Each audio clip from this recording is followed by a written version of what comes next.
mattino soleggiato di giugno, una giovane donna chiamata Dete saliva lungo un tortuoso sentiero di montagna appena fuori dalla cittadina di Maienfeld in Svizzera. Il sentiero era ripido, ma l'aria era fragrante del profumo dei fiori selvatici che crescevano in quei pascoli d'alta montagna. La donna reggeva con una mano un fagotto di vestiti e con l'altra stringeva la manina di una bimba sui 5 anni. La piccina era tutta accaldata, aveva addosso troppa roba per una giornata così calda. 2 vestiti, calze di lana, un paio di scarponi pesanti e una grossa sciarpa rossa. Continuarono ad arrampicarsi finché, a mezza montagna, giunsero al minuscolo paese di Dörfli. La giovane donna si fermò e la bambina, liberando la mano, si sedette per terra. «Sei stanca, Heidi?» chiese Dete. «No, ma ho caldo!» «Beh, non siamo molto lontani da dove abita il nonno e se cammini a passi lunghi ci arriveremo presto.» In quel momento una ragazza uscì correndo da casa sua. «Dete!» esclamò. «Che ci fai qui con questa bambina?» «Oh, è lei la nipotina che sta con te da quando le è morta la mamma?»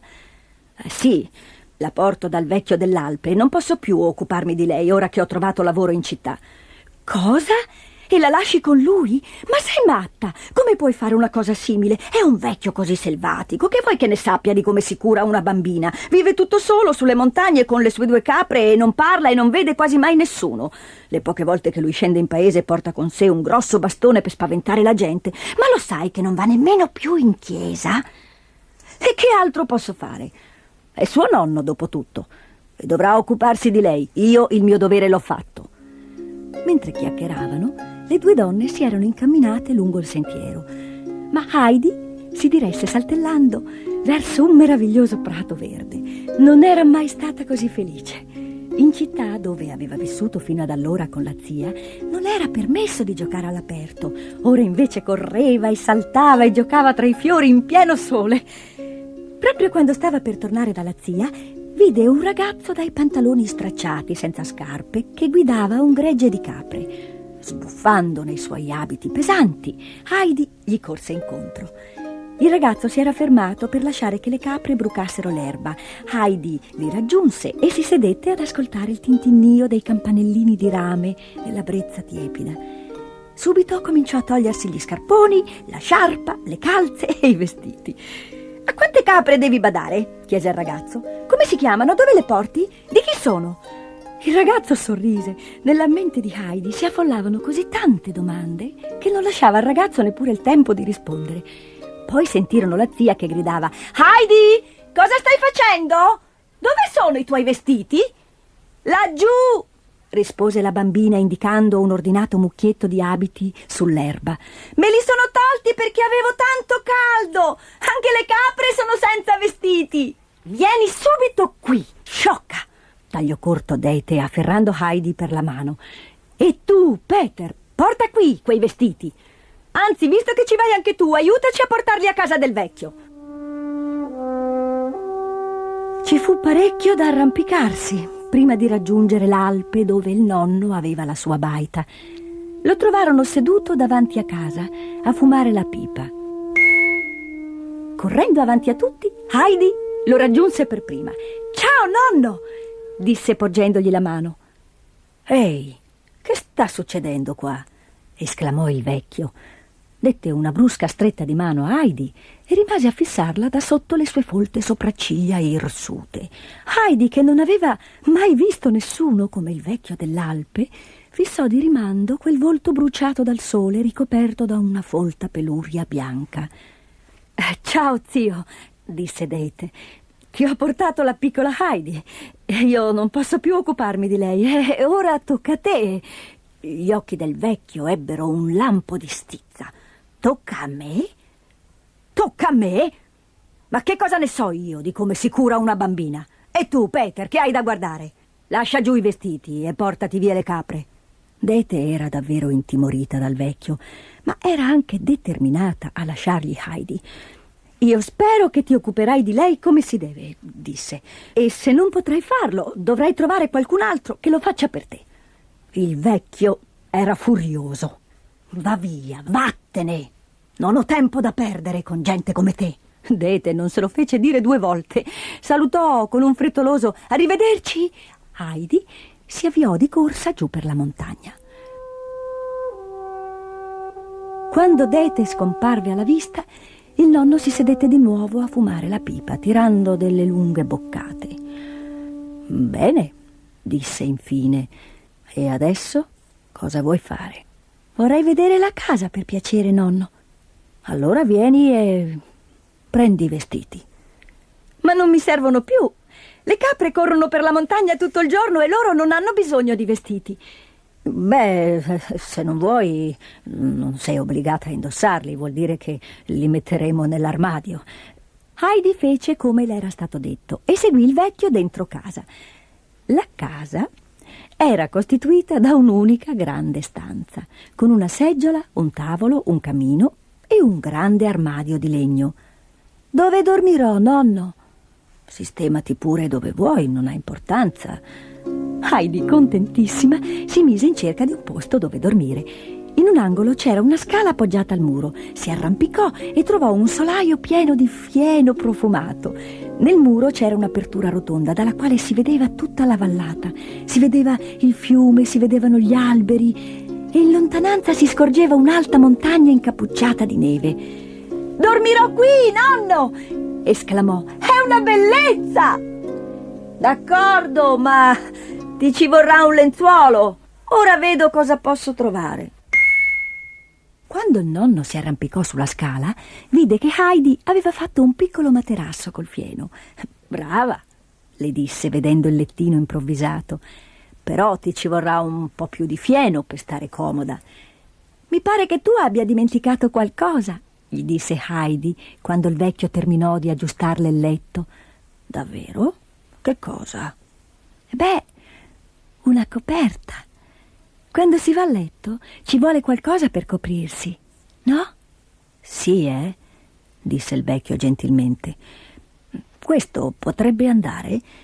E posò sul lettino un panno di lino spesso e ruvido. «Oh, è magnifico, nonno! Vorrei che fosse già sera per andare a letto.» «Prima dovrai mangiare qualcosa, devi avere fame.» Il nonno seguì Heidi giù per la scala e mentre lui preparava la cena, la bimba mise sul tavolo 2 piatti e 2 scodelle di legno. «Mi fa piacere vedere che aiuti un po'», borbottò il nonno. «Ma dove ti siederai? Questo sgabello è troppo basso e non riuscirai ad arrivare al tavolo.» Così dicendo, il vecchio spinse la sua unica seggiola davanti a Heidi perché le servisse da tavolo. Poi le versò una scodella di latte e le diede una fetta di pane con del delizioso formaggio abbrustolito. Dopo cena, il nonno costruì una seggiola apposta per Heidi. Quando scese la sera e il vento si fece più forte fra gli abeti, Heidi udì un fischio acuto e subito dopo il suono di campanacci. Era Peter che tornava dal pascolo con le capre del nonno. «Sono nostre quelle 2 caprette, nonno?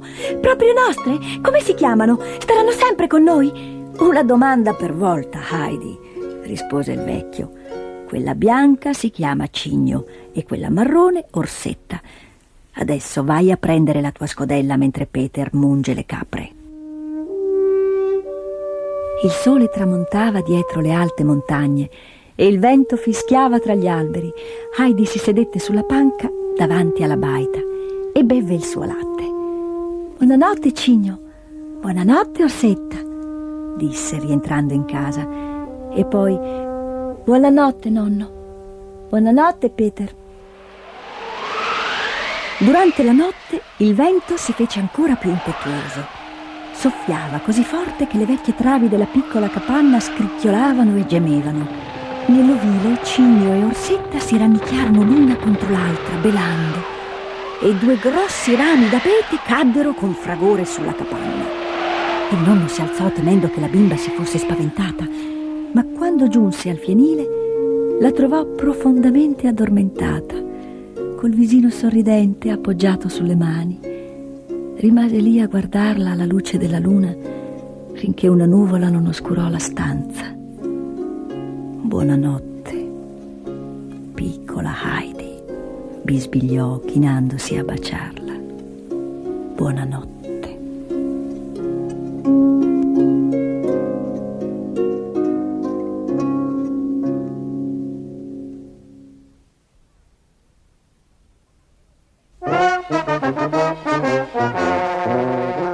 Papà William.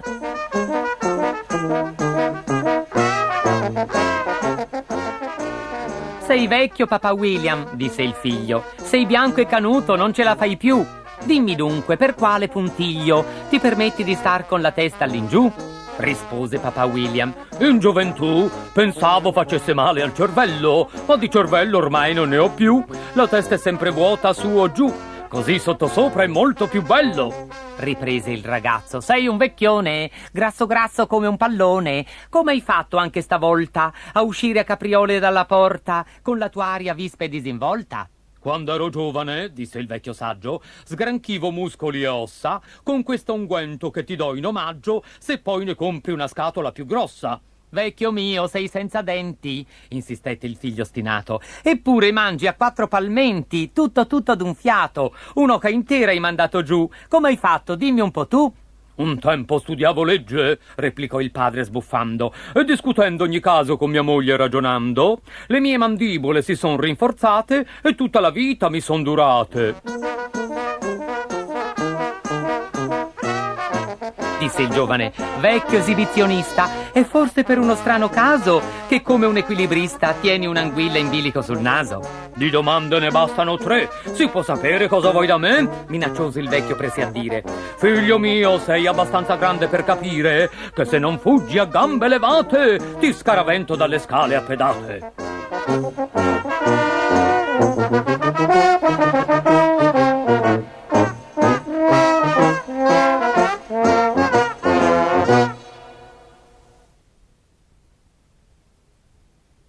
Ser Giorgio e il drago.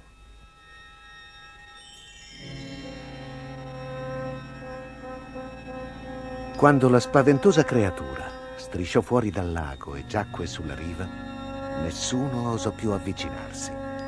La sua enorme coda circondava completamente l'acqua e il suo verde corpo squamoso sprofondava nel fango della riva. La bestia sbatteva le ali coriacee per rinfrescarsi e da sotto le palpebre abbassate scintillavano i suoi maligni occhi verdi. Era il drago più malvagio e ripugnante che si fosse mai visto. La gente chiuse le porte della città e sprangò quelle delle case e delle finestre, ma non per questo si sentiva al sicuro. Il drago era più grande della chiesa, più grande del palazzo reale. Se fosse venuto in città in cerca di cibo, non avrebbero potuto far niente per scacciarlo. Quella notte lo udirono allontanarsi dal lago e trascinarsi nella fanghiglia. Tum, tum, tum, facevano le sue enormi zampe uncinate. Vush, vush.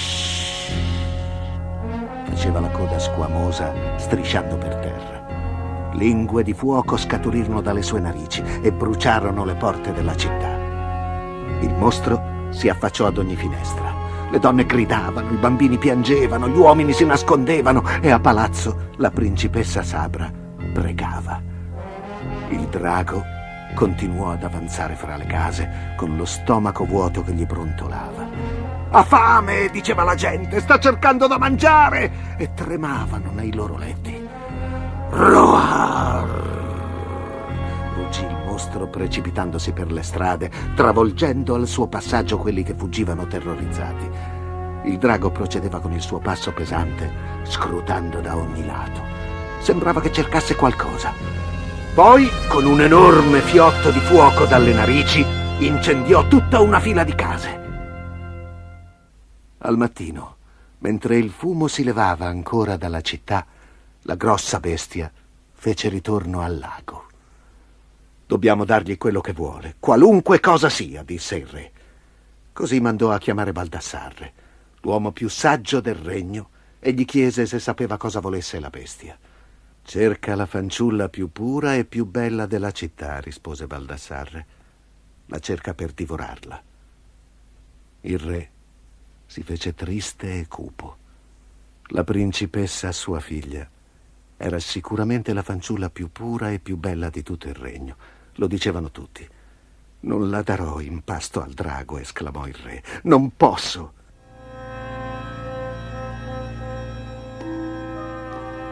Ma quella stessa notte il drago tornò in città in cerca della fanciulla più pura e più bella e, non trovandola, incendiò un'altra fila di case.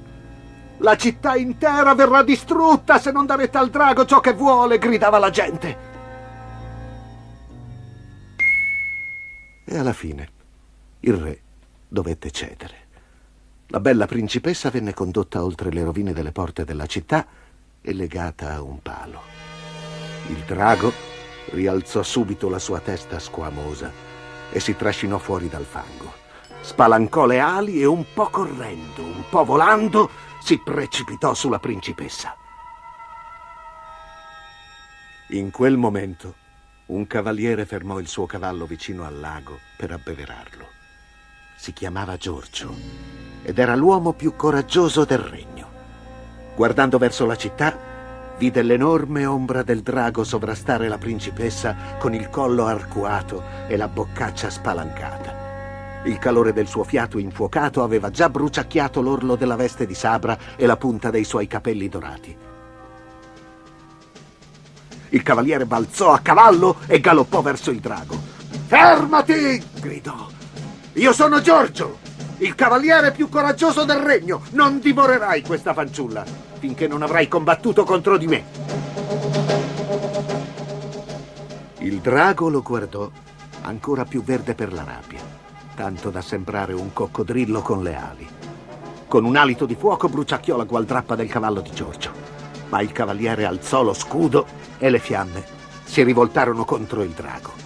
Poi Ser Giorgio abbassò la visiera dell'elmo e caricò la bestia lancia in resta, proteggendosi il petto con lo scudo. Il drago, con un morso, ingoiò la lancia e la risputò a pezzi. Poi, afferrato Ser Giorgio con gli artigli, lo tirò giù di sella, facendogli perdere l'elmo. Allora il cavaliere brandì con le sue mani la sua ascia da guerra. La fece roteare intorno alla testa e la batté dove pensava che si trovasse il cuore del mostro. Ma il drago non aveva cuore e l'ascia si infranse in 1000 pezzi. Poi la bestia, con un colpo della grossa coda verde, fece cadere Giorgio. Allora egli estrasse la sua lunga spada e, roteandola, si precipitò verso il petto del mostro e la conficcò in tutta la sua lunghezza fra una squama e l'altra. Il drago emise un ruggito di dolore e si abbatté sulla schiena, facendo tremare la terra sotto di sé. Con enorme coraggio, Giorgio alzò nuovamente la sua grande spada e la calò con tutta la sua forza sulla testa del drago. Quando la gente vide che il drago era morto, lanciò grida di gioia e inneggiò al cavaliere. Giorgio liberò la principessa e, mano nella mano, andò con lei dal re. «Stabilisci tu stesso la tua ricompensa», disse il re. «Avrai qualunque cosa, se è in mio potere dartela.» E Giorgio chiese come ricompensa la più bella giovane sposa del regno, la principessa che aveva salvato.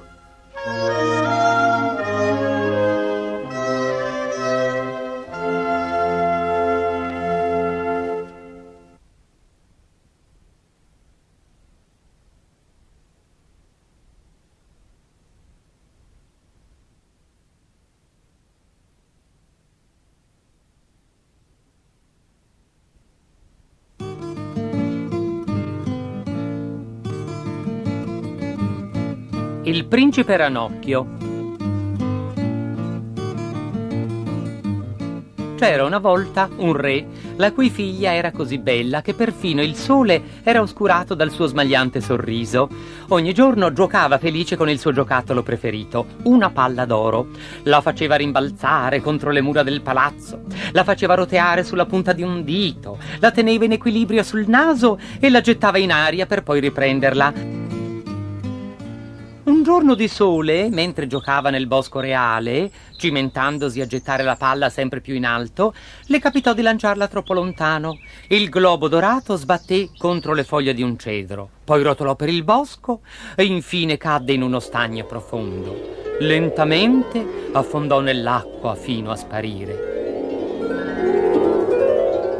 E che scene fece la principessa! Si rotolò per terra vicino allo stagno e singhiozzò e pianse sempre più forte. Oh, perché è successo? Avrei preferito perdere qualunque altra cosa piuttosto che la mia preziosa palla. E adesso che cosa farò? Ma che succede? Disse una strana voce. Ti prego, smettila, graziosa fanciulla. Mi spezzi il cuore. La principessa vide gli occhi sporgenti di un grosso ranocchio che la guardavano dalla riva dello stagno.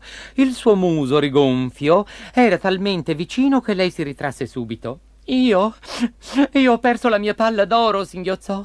È caduta nello stagno e non la riavrò mai più. Non piangere, gracidò la rana.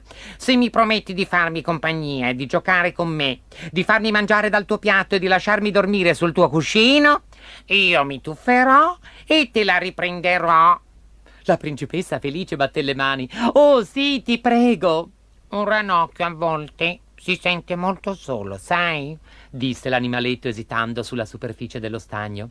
Sì, giocherò con te, te lo prometto, gridò la principessa. Ma spicciati prima che la mia palla sprofondi nel fango. La rana si tuffò in profondità e tornò a galla, tenendo la palla dorata nella sua grossa bocca verde. La principessa fece una smorfia e prese la palla solo con 2 dita. Potevi prenderla con le zampe invece che con la bocca? Ma bastò un po' d'erba per ripulire la palla e presto la principessa riprese a gettarla in aria mentre correva verso il palazzo. Aspettami, gracidò il ranocchio saltandole dietro. Non ce la faccio a seguirti. Ma la principessa non sentiva. Si era già scordata dell'aiuto che le aveva dato il ranocchio. Quella sera a cena, per dolce, c'era la zuppa inglese con la crema e la principessa ne prese una porzione gigante. Ma non fece a tempo ad alzare il cucchiaio che sentì un rumore sullo scalone, un doing doing, come di piccoli saltelli, di 2 piccoli piedi piatti. Era il ranocchio verde. Con un bel salto atterrò sul tavolo vicino alla coppa della principessa. Perché non mi hai aspettato? Chiese con la testa inclinata da un lato e le palpebre che sbattevano alla forte luce della sala. Vai via! Stai bagnando la tavola! Sbottò la principessa. Uffa, puzzi di stagno! Hai invitato tu questa rana a cena? Chiese il re. No, rispose la principessa. Però mi ha promesso che avrei potuto mangiare dal suo piatto, aggiunse il ranocchio. e che mi avrebbe tenuto compagnia. È vero? La principessa arrossì. Beh, qualcosa di simile devo averlo detto. Allora, spero che manterrai la tua parola, ragazza mia. La principessa abbassò gli occhi e non disse niente, ma appena le fu possibile scivolò via da tavola per andarsene in fretta a letto. Aspettami, Gridò la rana saltando giù dalla tavola, mentre la principessa correva verso la porta. hai promesso di lasciarmi dormire sul tuo cuscino. La principessa, disperata, guardò il ranocchio, e poi suo padre, e poi ancora il ranocchio, e poi ancora suo padre. Mi pare una cosa molto sciocca da promettere, tuonò il re, ma spero che manterrai la tua parola, ragazza mia. Alle dure parole del padre, la principessa scoppiò in lacrime. Ma è ributtante, mormorò fra le lacrime. Mi fa schifo. Ti prego, padre, non obbligarmi a dormire con lui. Ma il re insistette e la costrinse a prendere in mano il viscido animale. Quando arrivò in camera da letto, la principessa gettò la rana sul divano. Ecco, puoi dormire lì e non ti muovere. Mentre la graziosa principessa si preparava per andare a letto, la rana la osservava con i suoi tristi occhietti ammiccanti. Mi trovi davvero tanto ributtante? Chiese. Beh, non veramente. E poi mi hai aiutato, perciò dovrei esserti grata. Allora, lasciami dormire sul tuo cuscino. No, strillò la principessa. Me l'hai promesso. Ho detto di no. Allora domani lo dirò a tuo padre. Non mi importa, raccontala a chi ti pare. Non dormirai sul mio cuscino e basta. E con queste parole la principessa spense la candela. Mi farai piangere, disse la voce dal sofà. La principessa accese di nuovo la candela. Ah, senti, se hai intenzione di piagnucolare tutta la notte perché non puoi dormire sul mio cuscino, allora sarà meglio che tu ci venga subito. Ma ti prego, resta dalla tua parte e non ti avvicinare. Con un tremulo gracidio la rana chiese. Baciami. Santo cielo, no davvero, gridò la principessa. Una volta sola, ti prego. No, Ti prego. implorò la rana. Uffa, va bene, esclamò la principessa, una volta sola però. Ma prima spegnerò la candela. No, ho paura del buio. Dammi solo il bacetto della buonanotte. E così la principessa chiuse gli occhi e baciò la rana più in fretta che poté. Bene, ora puoi aprirli. Disse una voce calda sul cuscino vicino a lei. E chi credete che ci fosse lì sdraiato sul letto, con la testa appoggiata a una mano e gli occhi neri fissi su di lei? Il giovane più bello che la principessa avesse mai visto. Chi sei? Balbettò. Sono il principe Ranocchio. Molti anni fa, quando ero ancora un ragazzo, una maga mi fece un incantesimo e mi trasformò in ranocchio. Disse che lo sarei rimasto finché una bella principessa non avesse acconsentito a baciarmi. E tu, mia cara adorabile fanciulla, tu hai spezzato quell'incantesimo. Vuoi sposarmi? Io ti amo già teneramente. Sì, mio principe. Il mattino seguente, mentre il sole sorgeva sul palazzo, il principe chiese al re la mano della sua bella figlia e con la sua benedizione la condusse verso il suo regno. E tutto il popolo si rallegrò e li salutò e batté loro le mani al passaggio del cocchio scintillante tirato da 8 eleganti destrieri. Fu così che la principessa e il principe Ranocchio vissero insieme per sempre, felici e contenti.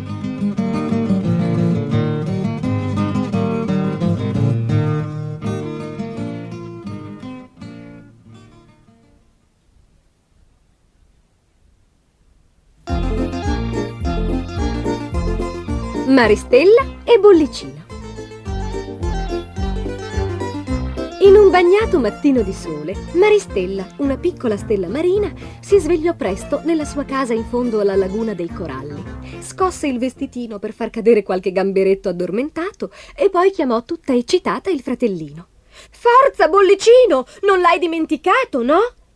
Bollicino sbadigliò e poi si strofinò gli occhi con le sue braccine rosa. «Dimenticato cosa?» «La fiera!» esclamò Maristella. «La fiera del mare che arriva oggi alla scogliera dei relitti!» «Gamberi!» esclamò Bollicino, saltando fuori dal suo letto di conchiglia. «Ma guarda che disordine!» brontolò la mamma entrando in camera. «Sandali sporchi di sabbia, calzini pieni di sassi e pantofole piene di uova di aringhe! Mettete subito a posto!» «Ma mammina, oggi non ci sono ma! Non andrete da nessuna parte finché non avrete messo in ordine!» «Non ce la faremo mai», disse Maristella al fratello. «L'ultimo volo parte fra 5 minuti». «Ah, ora sì che va meglio», disse la mamma tornando. «Ora potete andare alla fiera ed eccovi qualche monetina da spendere». «Gamberi! Grazie, mamma!» E corsero via. Quando giunsero all'aeroporto, un pesce volante stava decollando. Maristella andò dalla medusa incaricata. «Scusi, quando parte il prossimo volo per la fiera?» «Mi spiace», tremolò la medusa, «ma quello era l'ultimo volo per oggi». Bollicino cominciò a piangere. «Oh, non possiamo più andare alla fiera!» «Non prendertela, qualcosa troveremo». Proprio in quel momento, da dietro una roccia, spuntò il muso amico di Gelsomina, la tartaruga marina. «Andiamo, smettila di lacrimare, se non la pianti ci farai affogare. Via, dille a me tutte le tue pene e ti prometto finirà tutto bene». Bollicino smise di piangere e cominciò a ridacchiare. «Ma tu parli sempre in rima?» chiese. «Mi chiedi se io parlo in rima? Lo faccio ora e l'ho fatto prima. Di rime ne compongo 4 alla volta. Se sono 5, resto stravolta». «Abbiamo perso l'ultimo pesce volante che partiva per la fiera», disse Maristella. «Ci puoi portare tu?» Gelsomina era felicissima di rendersi utile. «Tutti in carrozza! La fiera ci aspetta!» aspetta, volo speciale per chi ha tanta fretta. Se arrivo presto, vedrete tutto. Tenetevi forte che io mi butto!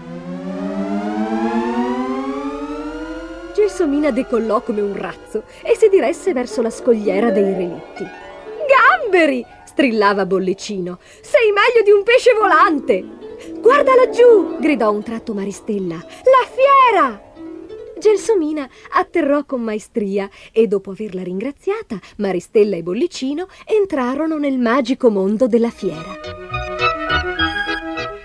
Passarono davanti ai granchi cazzottoni, allo squalotto volante, alla grande ruota azionata da un elettrizzante torpedine e al teatro delle marionette marinarette. Poi salirono sul polipo giostra, che li fece roteare vorticosamente, tanto che dovettero reggersi forti ai tentacoli per non cadere. Infine parteciparono alla corsa dei cavallucci con altre piccole stelle marine e questo li divertì più di tutto.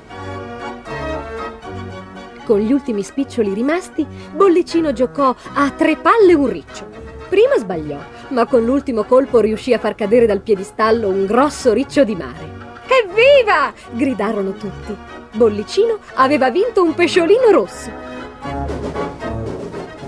Poi le 2 piccole stelle marine si diressero all'uscita, dove trovarono la loro amica Gelsomina ad aspettarli. Sarete certo affaticati, ma Gelsomina vi ha aspettati e perché la mamma non stia in pena, vi porterà a casa in tempo per la cena.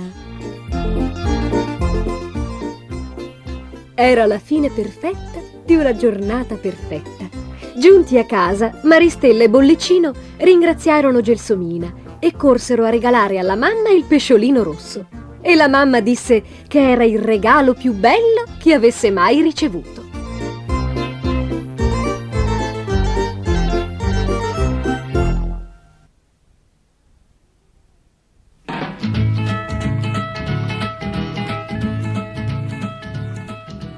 Niente muli. Mauly abitava nel Sudafrica, accanto a un fiume molto profondo e molto grande. Viveva in una capanna rotonda con sua madre, suo padre e un mulo chiamato Golo. Golo era un mulo tutto bianco, ad eccezione del naso, che era rosa. Ogni mattina dopo colazione, Mauly, suo padre e Golo andavano al lavoro nella foresta. Durante il tragitto, Mauly suonava uno zufolo che si era fatto da sé con una canna. Andando al lavoro, gli piaceva suonare la canzone preferita dei boscaioli, che diceva così: l'albero è alto, ma in piedi non resta, lo farò cadere al padrone in testa. Era una canzone allegra e piena di ritmo, e perfino il padrone era costretto a sorridere nel sentirla. Il padre di Mauly era un taglialegna.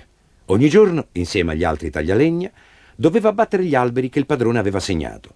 Poi Golo veniva attaccato ai grossi tronchi e Mauly lo guidava fino alla strada, dove il legname veniva caricato su un camion e portato alla segheria di Pink River.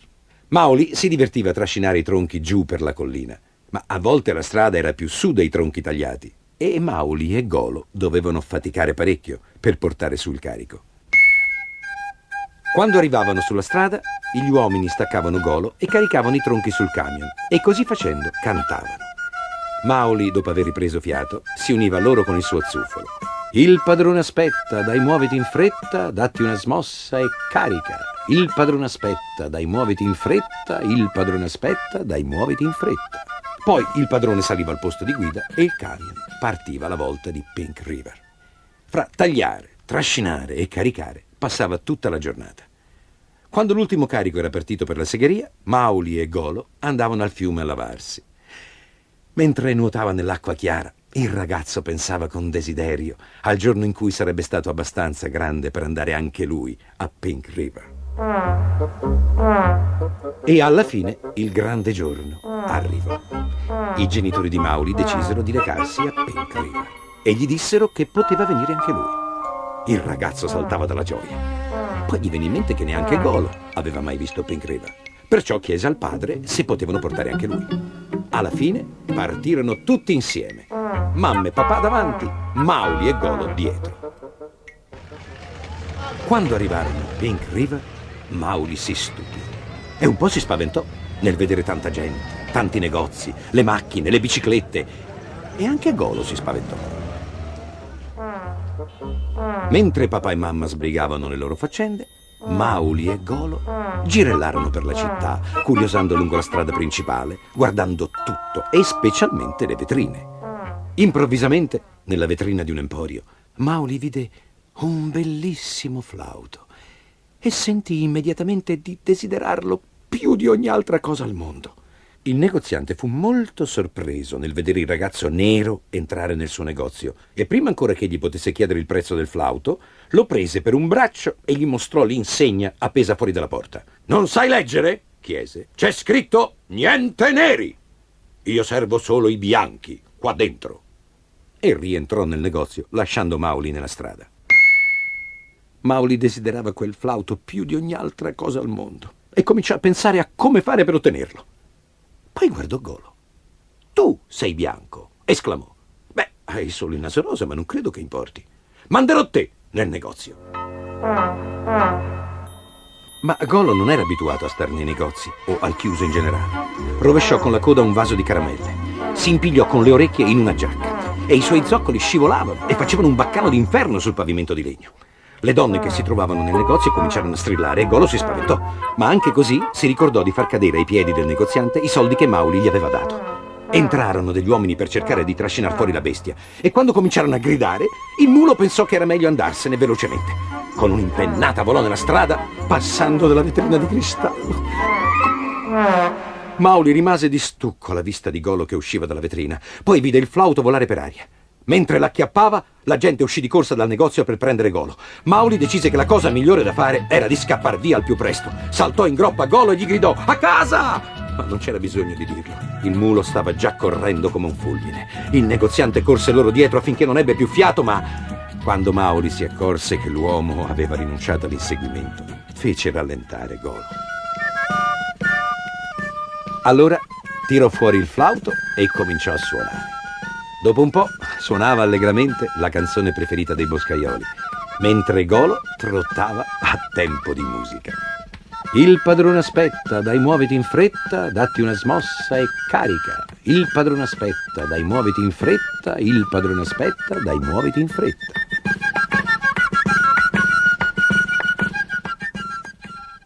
Il negoziante ritornò al suo negozio.